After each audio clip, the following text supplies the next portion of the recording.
Any questions? The line you said today about uh, we being part of Brahman, but we are not Brahman. That got me thinking a little bit. Um, like the pot metaphor, it felt like the pot metaphor where we are also part of the space inside the pot, but if the pot breaks, we are still part of that space. Yes. It's the pot which is the Maya or the body in this Yes. case, Yes. isn't it, sir? Yes. So I was just trying to link that to the rest of the content which you spoke just now. Does it mean that when we don't have this I am the doer uh, idea, and yet we have to function in this Maya? We have to Yes. keep taking decisions, acting on certain things. So, is it right to say that we do what we think is right at that point in time and believe that the Brahman is guiding us? And so, whatever comes, be the outcome is in our favor or not, or I mean, whatever it comes is Brahman's wish. We should be like that, sir. Is that No. how it is? The Uh, Brahman is inert. The Brahman is a state of null, is a cognitive state of null, which means uh, that the Brahman is just pure consciousness. There is, uh, it does not have any thinking capacity. It does not think. It is just uh, there. That is why they say chitta vritti nirodha. That is, it is a state where the consciousness is zero. That means there is no identity. See, the entire thing about God is the one that makes the choices and this and that. God decides. All of this does not exist in our system. The Brahman does not do any of this. Brahman is a state of null which exists everywhere. yes. Right now we are in the state of Brahman. We are the whole thing is Brahman right now. Okay, The sir. difference between the Brahman and us is the sense of identity. I am. When you die, that I am goes. Mm. So the sharp difference between us and the Brahman is just the state of identity. Yes, sir. Now, suppose you were to do perform some action. Uh, Let me give you an example. Okay. Again, suppose you were to you are trying to bring your children up in a particular manner, mm, and the children, you try your best. You take them to the best schools, you give them the best tuitions, you take them to various classes, music class, dance class, this class, that class. You put in every effort that you can. uh, Now what happens as a result of that is that it creates an expectation. yes. Suppose that expectation is not met, Mm, there is a disappointment. yes. That disappointment is the source of the problem. Am I Uh, getting through? yes, that emotion of disappointment is the Is source of. the disappointment is the problem. Whether it is an Uh, emotion, whether it is cognitive, whether it is intellectual, it does not matter. okay. Now, if you can at that point in time step back Uh, and just say this is the existential state, and try not to get too deeply ayo kind of thing, hold your head and uh-huh. say everything has been lost kind of stuff. If you can avoid that, Uh, then what happens is that you have put a brief, very thin filter between yourself and the phenomenon. okay, sir. You are beginning to look at the whole thing like it is a drama. Yes. You are watching the drama, Uh-huh. and yet you are not in the drama. You are not the actor. You are just an observer. Okay, How sir. will it be when you do that? Then I'm sure you have experienced situations where you have stepped back Yes. and you have watched the whole thing happening, the whole tamasha unfolding. When Correct. the tamasha is unfolding and you are watching it, what happens is you don't actually get disturbed. There is a drop in the level of turbulence that you experience. True, sir. True. That drop in turbulence comes from vivekam and vairagya.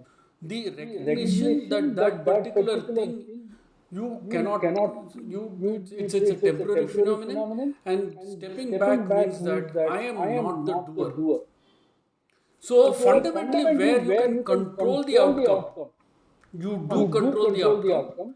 But when the outcome is not to the expected level, your ability to reconcile that difference, the gap, and realize that this particular thing that you are seeing is only a temporary phenomenon, and there's nothing for you to feel sad about or happy about. Yes. That is Vairagya. Yes, sir. And these two are very, very important, because chapter 2 he keeps telling this again and again and again. Who do you think you are? The whole thing comes from Brahman. The entire business of Maya Yes. is built on this edifice called Maya is built on the Brahman. It does not exist. The Brahman is built, the identity has come up because the Brahman at one point wanted to know what it was. Yes. Because of that, it becomes a supra system. Yes. So so we need to be very, very careful that Brahman is not God. There is no such thing called God in our system. Everything is scientific. The identity is the base on which everything happens. Yes. So if you actually look at it, and I'm working on this particular subject right now, science is saying that the base of all matter is a waveform. What I am saying is that that waveform is the manifestation of an identity. So you have to recognize that there is no such thing as God in our system. There is a deity, but the deity is a completely different phenomenon. Ishvara and all these things that we talk about, these are all mirror images of an Abrahamic God, which is supposed to be the doer, the taker. I mean, he is the creator, is the doer, the destroyer, the everything. No, that is not how we look at everything. We look at everything in a different way. If it is not provable, if there is no pramana, if it cannot be proven, then it does not exist. And above that, everything is Maya. But wouldn't it be correct to call Brahman as God, sir? Why are we saying there is Why do no? you want Because to call what do you define God to be? Let me ask you a question. Let's have a discussion. as the anchor, as the power which takes care of us, isn't that what keeps us going, sir?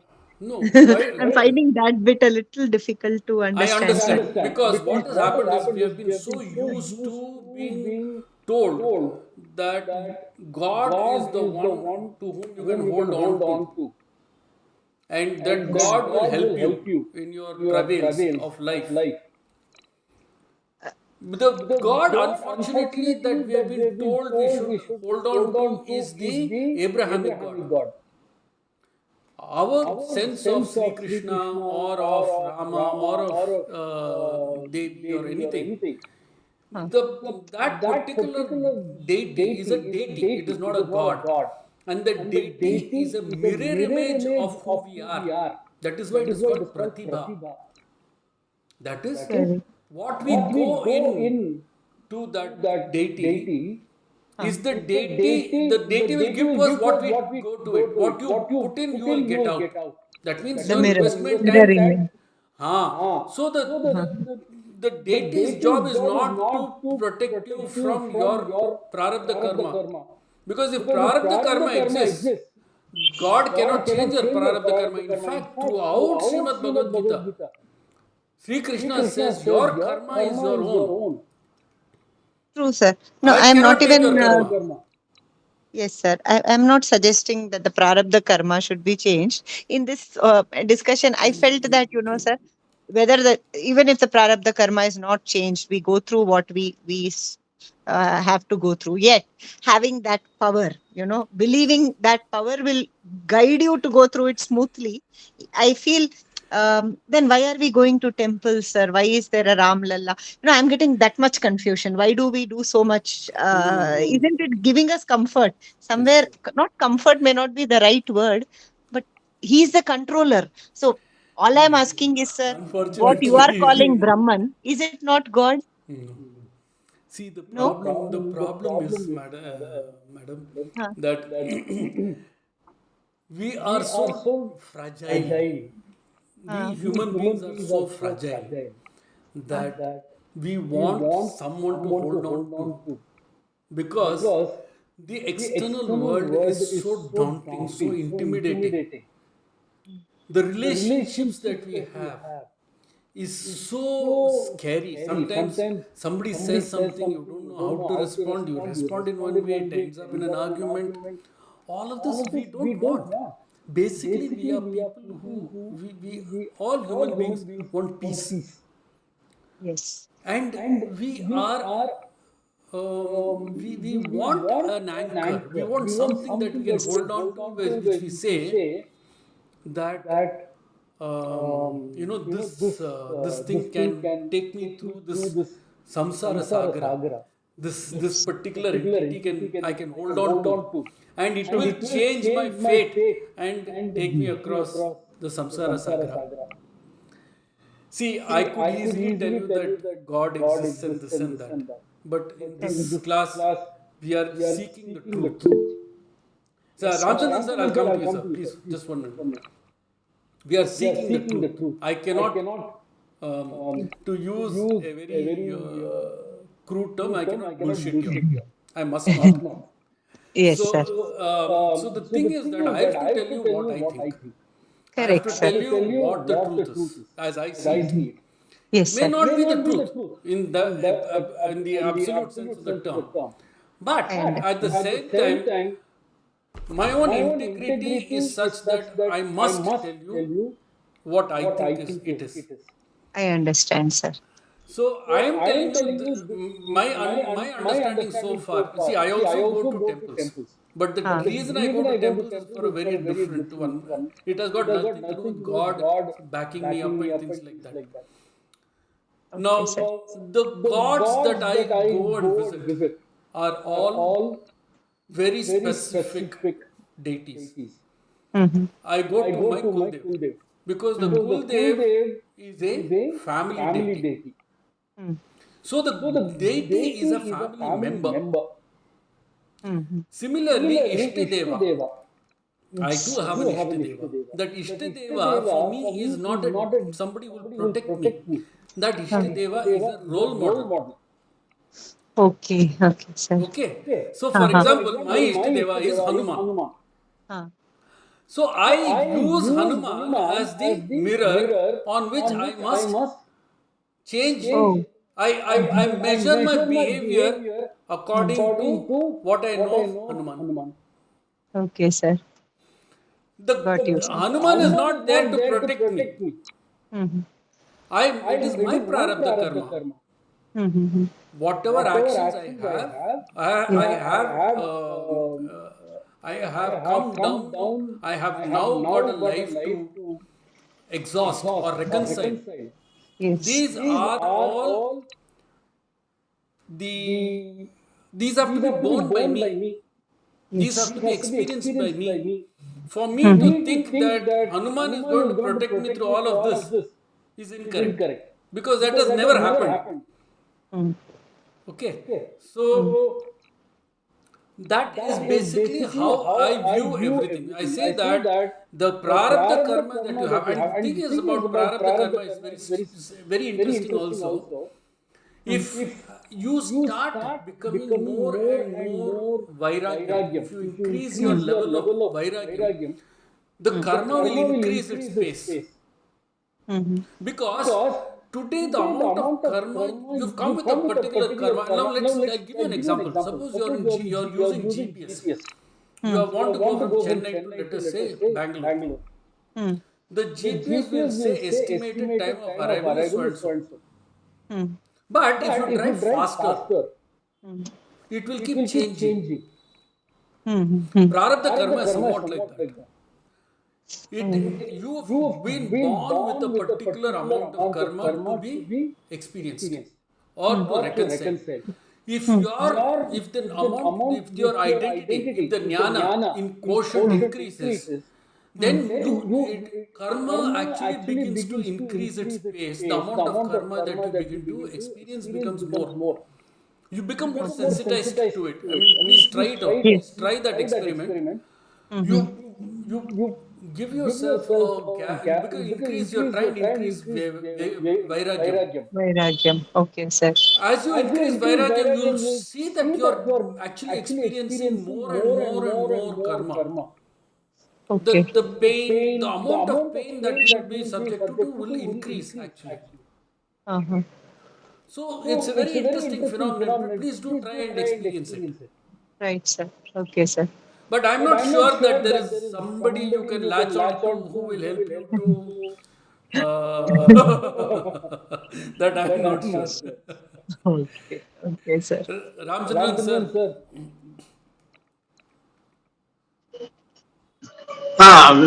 Just raising the point. I mean, Lakshmi Madam did it. So I was just thinking now, there are two portions. First, we talked about the Brahman, and then Lakshmi Madam talked about the deity and all that, right? So when we go to the deity, we are not going to the Brahman directly or Yes. even indirectly. That Correct. is totally bhakti only, Correct. right? Correct. So do you mean to say that unless we have the bhakti, we cannot realize the Brahman, the self or whatever it is? Not necessary, sir. There is jnana yoga, there is karma yoga. Now we are doing karma yoga, no, sir. The entire chapter up to chapter 4 is karma yoga. So there is jnana yoga, karma yoga, there is hatha yoga. Hatha yoga, you can force the kundalini up and merge with the Brahman. That is also possible. Then you have Raja Yoga, where you modulate your behavior and then do dhyana, dharana, samadhi. Then you have bhakti, of course, karma, jnana, bhakti. Yes, these are the five major types of yoga that you have. And you can use any of them. And you can use mix also. I mix everything mixed. I mean, because it has to be like a shoe. It has to merge with your identity, your character, your swabhava. If you are essentially somebody who wants logic, you cannot use bhakti. If you are somebody who is very devotional, somebody who does Vishnu Sahasranama or does Saundari Lahari regularly, that is bhakti. But just by bhakti, Yeah, absolutely. can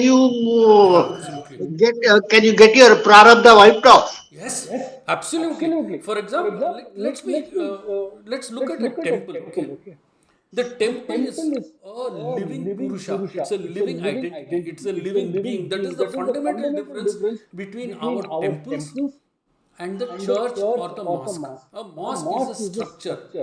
A, a church is a structure. However, the temple for us is a living entity. Why is that so? It has a garbhagriha. Garbhagriha is where the deity exists. What is the meaning of having a deity in a garbhagriha? The garbhagriha is a place where there is no air. It is pure akasha. Akasha is one step before null. So the garbhagriha is meant to signify a place where it is in a state of null. Within the state of null, you have the deity. The deity is called Vigraha, that which grabs you. It is also called Pratibha. Pratibha means what? It is your reflection. So each person may go into the temple with a different intent. That is the difference between our system and other systems. In our system, you can formulate your own imagination of what that deity is. So you have a reflection of the deity on yourself. And then every time you are becoming closer to the deity, Vishwanath begins to cease to exist. As Vishwanath ceases to exist, the only thing that exists is either the Ishti Devata or some whatever Devata Vishwanath has taken as the object. So the as the distance between the object and the subject, which is me, reduces, how will it reduce? It will reduce only when the person, slowly reduces in intensity. You understand, sir? Okay. Right, but my basic fundamental doubt is if and perform the get into this bhakti right from the initial stages up to the end, okay, and you get some good karma out of it. But would that wipe out the prarabdha without getting into the karma yoga? Um, Let us look at how does Prarabdha Karma come to us. That comes when you're born, isn't it? Correct. But who is the carrier of the karma? Yeah, that comes to the consciousness itself, the self. The individual. The individual. I. Individual. Aham. That is the Atma. The Atma is the carrier of karma. Correct? Okay. So Okay. when you do an action, I am the doer. I dislike. Right? Suppose we are having this class at the end, and during the class, you don't like something I say, you will push that thought away, or you will push me away. So we have created a dvesham or a karma. Now that karma has to be reconciled. It cannot be left like that. There is no such thing as free lunch. It has to be reconciled. So how do you reconcile that? Either you reconcile it in this itself, we both recognize that there is a problem and we say sorry or something like that, and we reconcile it. So the karma is reconciled. Otherwise, it becomes agami karma. Agami karma means what? The debt that we have to pay to each other. That agami karma then gets added to what is called sanchita karma. Sanchita karma is overall karma that we have. And that overall karma, when all of us become, say, we all have karmas with each other, and then we die. And then all of us, then thereafter there is a reconciliation which happens.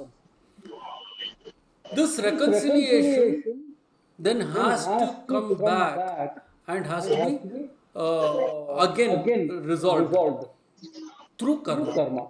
So that is why karma becomes important. But who is on whom is the karma getting attached? It is getting attached to the I, the individual, the Atma. That Atma then has to reconcile itself with, but the way in which it is done, and we will go through it in chapter 4 itself. He talks about gahana karmano gatihi. That is, the current of karma is very deep, and that time that will be one class which we will have to thrash karma as a subject itself. How karma adds comes to us, and how we can dissolve it. But for all practical purposes, the I, the person, the Atma, is the carrier of karma. If Atma becomes zero, then obviously there is no karma. See, like for instance, you take a loan from a bank. If after you die, how much of that loan can the bank take from you? It can take it only to the value of the assets. But it cannot come and take more from you. Correct? Right. That is what it means. So if you have no loans, your karma is zero. Then you'll merge with the Brahman. If you have no debt to anybody, or if others don't owe you anything, then you have no need to come back and live another life. Then moksha is achieved. Am I getting through, sir? There's one more doubt. Yes, sir. For example, now one is just when we go into bhakti, bhakti is maximum when you get into vairagya. No, sir. Bhakti is actually emotional. It is emotional, but the vairagya aspect should be coming in, isn't it? Otherwise, you're not being your aspect of bhakti is not attained at all.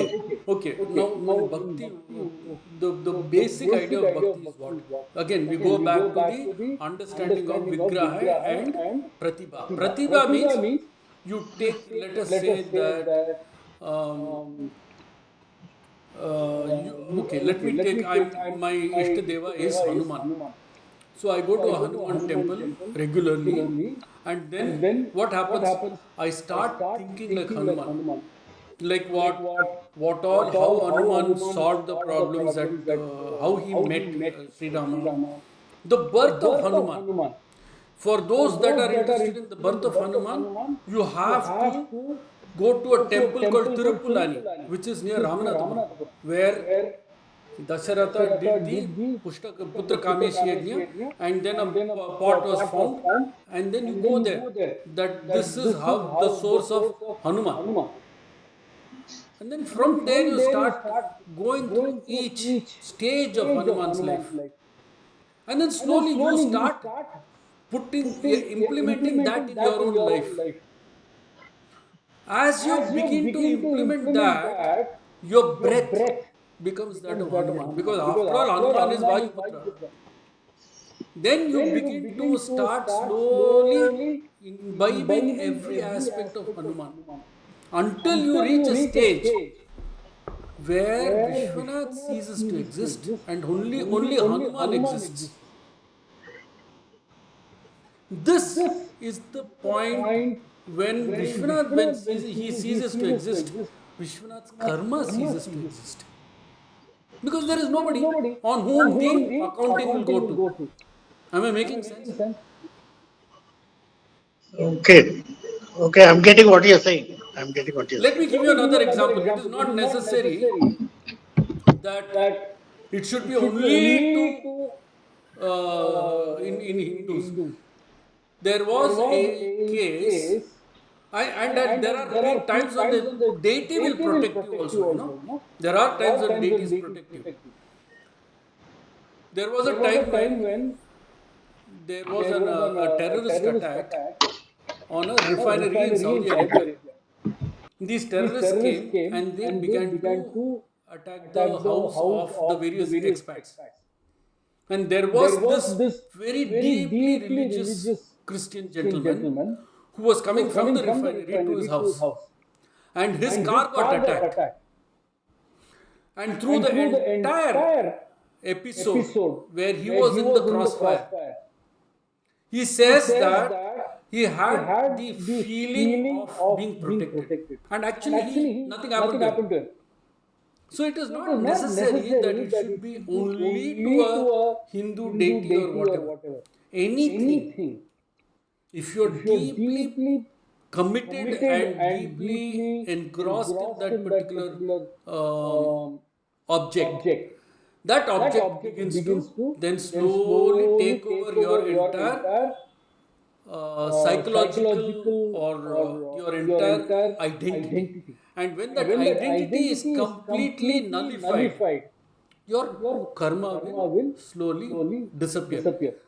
Another example, it is not necessary it should be to a deity. There are a lot of people who will pray to people like Sai Baba.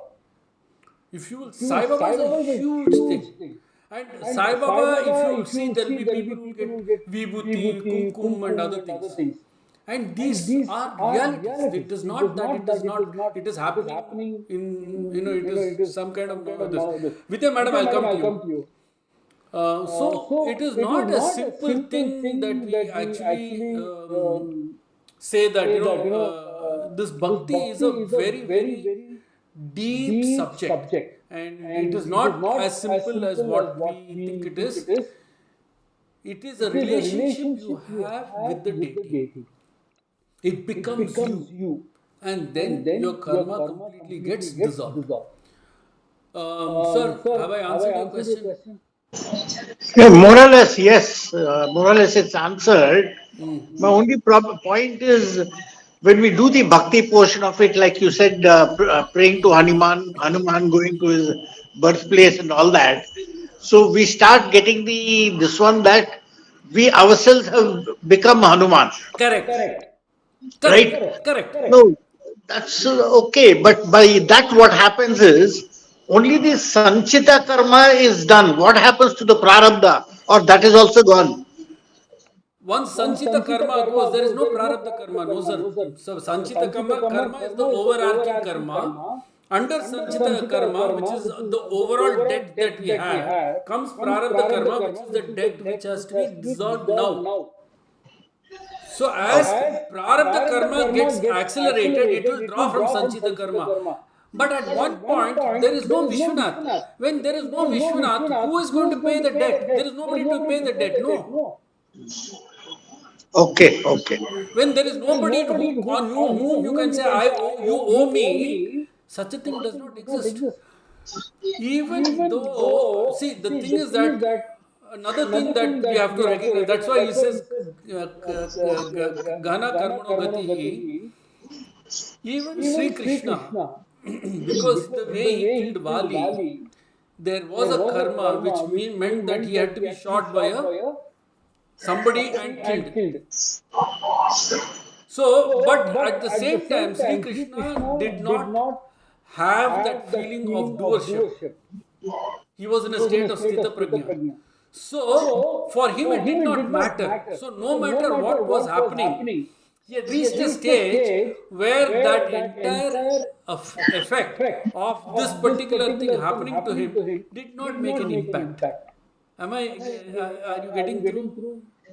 Okay. Okay. Okay. So the thing is, it does not mean that you don't exist. You might exist, but that karma does not exist because you are continuously in a state of sthita prajna. That means you are continuously merged with the Brahman. You are observing the whole thing is happening, but it is not impacting you.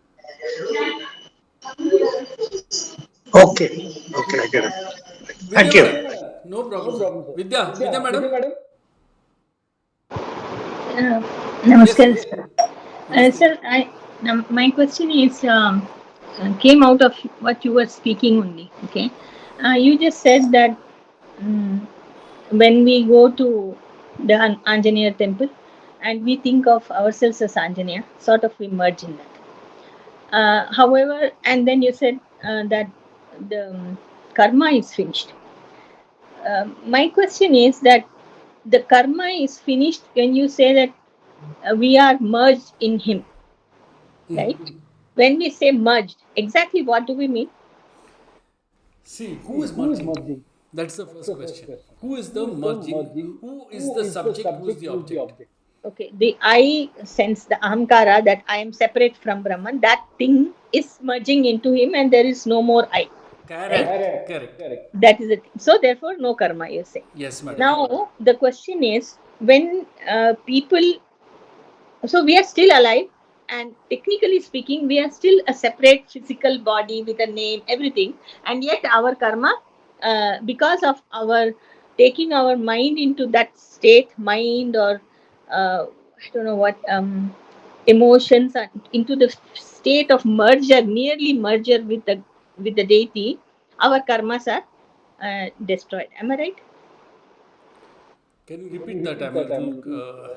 You said too many things at the same time. No, I'm simply saying that when we say that I am so merged in his thought and start identifying with him that my you said Vishwanath doesn't exist, so the karma merge. So Correct. when we say it doesn't exist, we are basically saying physically is there, his name, everything is there. He is a separate human, but he has merged his soul or whatever to such an extent that his karma is gone. Correct. Now, the question is when someone actually dies, okay, the physical body is actually destroyed, and Yes. there is only the Atma. We believe that it goes Correct. to whichever realm, Pitrus and all that.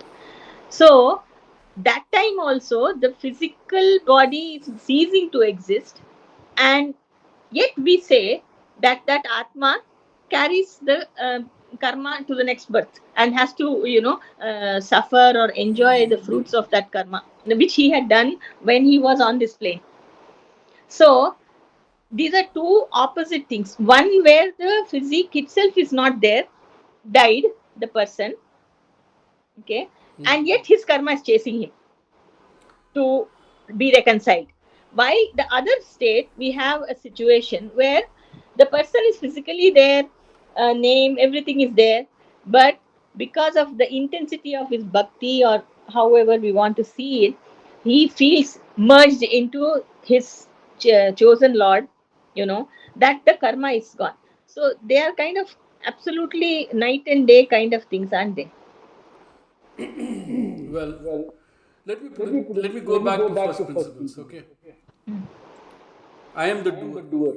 Yes. The entire thing that happens to me, whatever I'm experiencing, is a manifestation of the Brahman. Correct? Yes. Do you agree that much? That everything, if something has to exist, it must come from some place. Yes. Anything that comes from any place must come from another place. That means there has to be one place from which anything can come. Even if Yes. it is God. Even God Yes. has to come from some place. If God is the one who is going to protect me, this, that, everything, even God has to come from some place. Am I correct? Yes.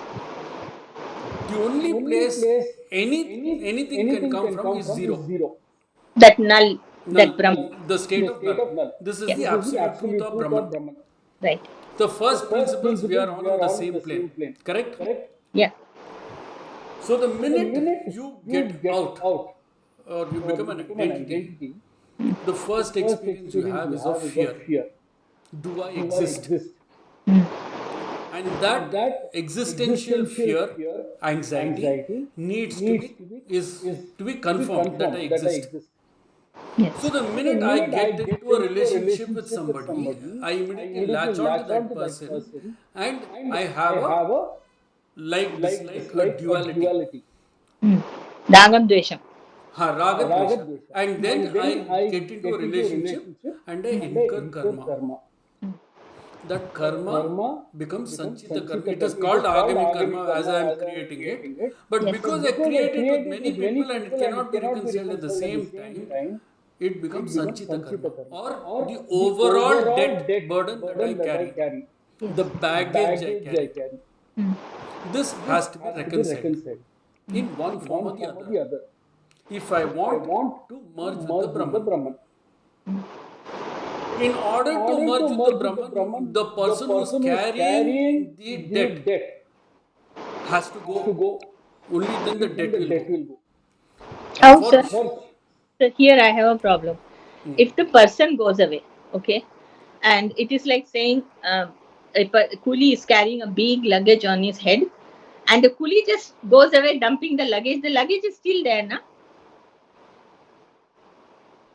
He ran away, but or whatever, no. But It's the not. It karma is the that he coolie's. already It is the created. coolie's. It is now the coolie's weight. It is not your weight.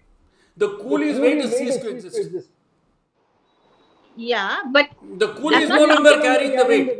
No. I'm not talking in terms of that. The I'm weight is saying, there. I agree that the weight yeah, is yeah. there. So Okay. that The weight, luggage but is then there, but the coolie is no longer carrying that weight. Correct? true, true. Then who? Now, But he has to carry, na? Because this correct. karma was created by him. So Correct. he So is the thing is responsible. that you're absolutely correct, which is what I gave you the example of Sri Krishna. Hmm. When you are so the that weight has to be so suppose I owe you that owe the what I owe you has to be reconciled. Hmm. Those that are simple and straightforward will be completely burnt up as you practice. Hmm. There will be some which cannot be, which have to be reconciled, which is what we find in multiple instances. First is the one about Sri Krishna and Sri Rama. Rama kills Vali, and Vali comes as a huntsman and kills Sri Krishna. This kind of large scale karma you cannot avoid. But at the same time, as we go into chapter 4, the first few verses itself, the question comes of when first chapter when first Sri Krishna says, I taught this yoga to the sun.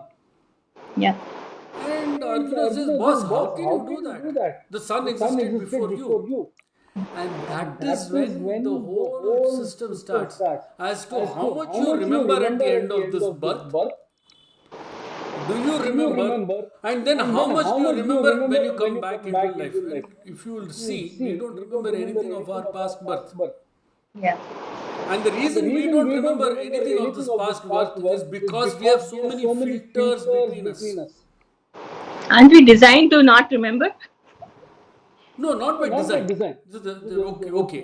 By karma, yes, we are designed this way. But if you are able to regress, you can remove these filters. See, let us be honest. I have a mobile phone in my hand. This phone is a jadam. It does not have sentient qualities. That's what I think. Do I know that it does not have a sentient quality, that it cannot experience? I don't know. There is no empirical evidence that tells me that a jadam cannot experience.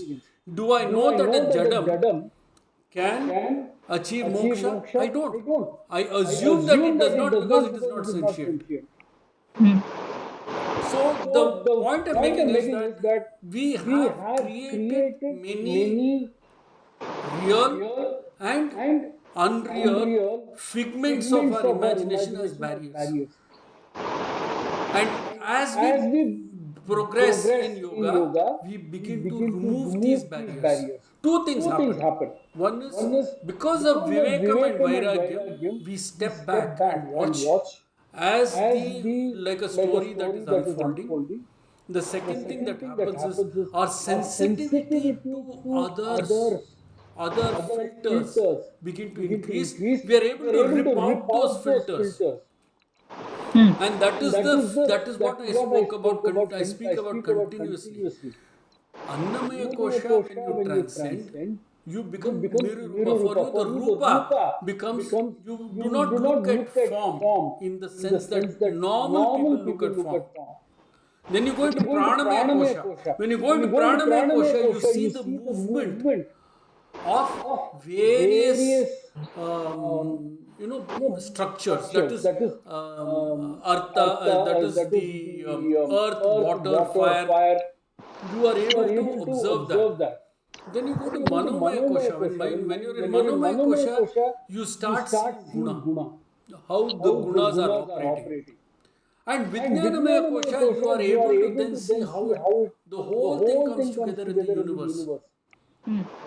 There are very few people who were able to understand this completely. There are some people who can actually manipulate your karma such that some of the karma will come in this life and some of the karma is taken away from this life.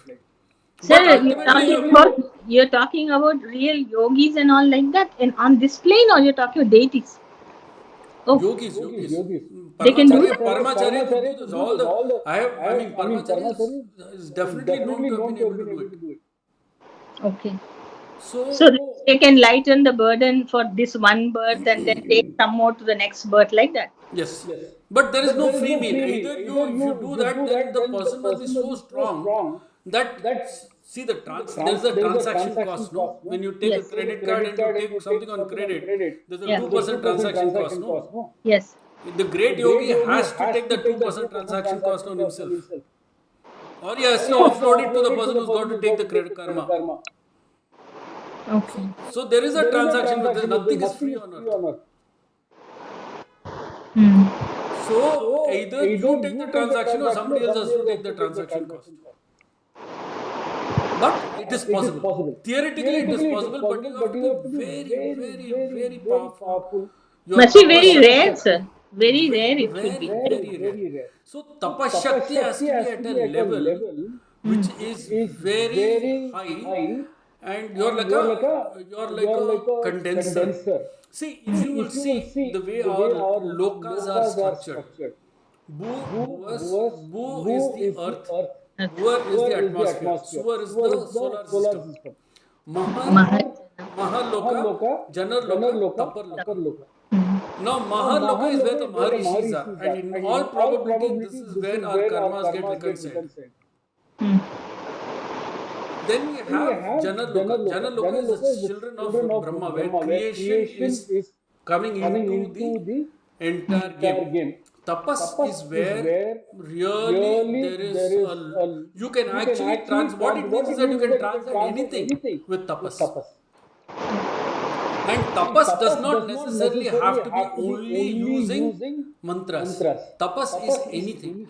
For example, Mudgala Rishi used to go and every day go to the field and pick out the rice which was there in the field, which had been taken away by the farmer, and only that would be eaten.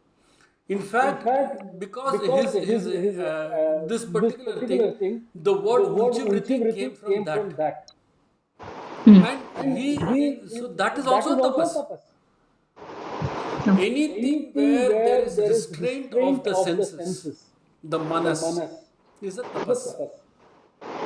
And as you increase the quality of your manas, of your tapas, you are like a capacitor, you build up charge. And that is why great sannyasis will never allow you to touch them, because they will discharge. The tapas shakti is discharged when very, very great rishis touch you. So they will be very careful. That's why if you see the various sannyasis, the Shankaracharyas, they will not touch you. In many of these who do a lot of tapas, they will avoid people. They stay contained within themselves, because the capacity, the strength of their tapas is at a different level as opposed to what we are. Have I answered the question, madam? Yes, sir. Okay. So, is there any other question?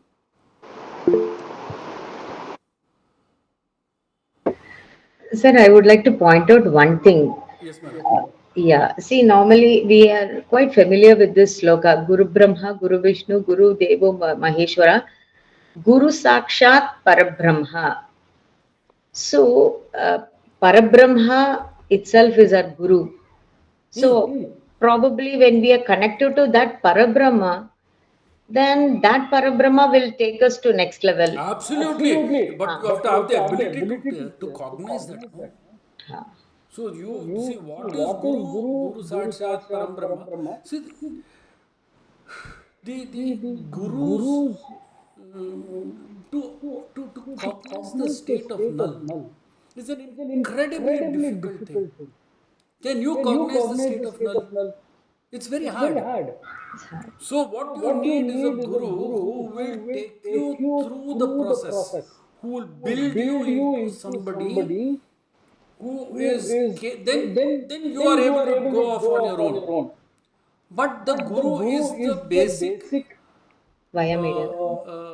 person who whips and wallops you and pesters you and pounds you and removes the I from you. The guru will tell you that you have to look in a particular direction. Looking is your job. If you are able to cognize the Brahman yourself, there are very few. I know only Ramana Maharshi was able to do this. To be able to merge with the Brahman directly without a guru. I don't know of anybody else. Maybe even Ramakrishna Paramahamsa is an epitome of Bhakti in my view. But she came and immediately transformed. I don't know of anybody else. I don't know if Brahmendra was, by himself he got moksha. I don't know. But definitely Ramana Maharshi was one of those who did not need a guru. But you and I, I'm not sure we can do it. Okay. Thank you, sir. I mean, do you agree with what I'm saying? Absolutely. See, when I was going through various biographies, especially this one, Narayana Bhattadripad, so he's probably a metaphor of Bhakti Yoga. So he could see Lord Krishna and all his activities. He composed Dashakam, and it is said that after completion of every Dashakam, Krishna would nod say that, okay, you're okay with that, I'm okay with this, you go to the next one. So finally, in the around 90th dashakam, he understood that he had got rid of all his ailment. But then by default, 90 dashakam, he had been praying. So he thought he was still suffering. 90, 100 also he reached century, and finally he was done with it. And the whole world was appreciating for this Narayaniam, and it went on for some time. And he was like, he went to next level. Correct. Apparently, in his dream, he got instruction. This is what is very strange. So now, as we speak, we are term one, we are talking about Bhakti Yoga. Okay, now term two begins. Now, here comes the transition. Term two, one night, suddenly he gets a dream saying that enough is enough. You go to a place, Malappuram district, called Muttukula. There, there is a Shakti. You start praying to that Shakti. Enough of Bhakti Yoga. Now you go transform yourself into next level. So term two began. He did only dhyana, nothing else, sat in a place, and he attained salvation. So this is, I think, term one would be all this gyan we are getting from you. Then one day we should stop and go to transform to term two. Now, at that time, you go ahead. At that time, God knows that Parabrahma Swarupa will come and support us that time. See, the thing is, as I am telling you all also, I am telling myself, remember this. Every time I'm telling you, I'm also telling myself. Yes. Every time there is an interaction that is happening, every Assertion time there happens. is an exchange that is happening, you are showing me the mirror also, not to myself. I am also seeing myself. So it is very critical that we recognize that it is not just you who is growing, it is also I. The kind of growth, we don't know who, something will trigger somebody very quickly. Somebody will have to slog. But at the end of the day, the intent is that each person must transcend this Maya and merge with the Brahman. You know, and I completely agree with you that let's look at Jayadeva. I think it's 10th or 11th Ashtapati, Ashtapati. where he is writing. Uh, he's talking about Sri Krishna and Rukmini or Radha in a particular manner, and he feels it's not appropriate. So what he does is he puts this pen down and he tells his wife Padmavati that I'm going for a bath. So he takes, she gives him oil and shika and things like that, and he goes to the river. And then suddenly she's cooking, and she comes, and then she sees him coming inside, and he writes. He's covered with oil. He writes, and then he goes away. After about another some more time, Jayadeva comes back to the house, and he looks at his table and he sees oil everywhere, and he says, "What happened? You have what have you done to my table?" She says, "You only came and you did something and you went up. I didn't even notice. I didn't see you. I didn't pay attention to what you did." So then he realizes that Sri Krishna himself has come and corrected it to the original way that he had written. So he writes Jayatu Padmavati Ramana Jayadeva Kavi. So he says that what Ramana Jayadeva Kavi could not achieve, Padmavati was able to achieve. So it is not necessarily that it should be, even Steven. It can be multiple. Padmavati's devotion to Jayadeva itself got the was itself a bhakti. So bhakti is not as straightforward as we think it is.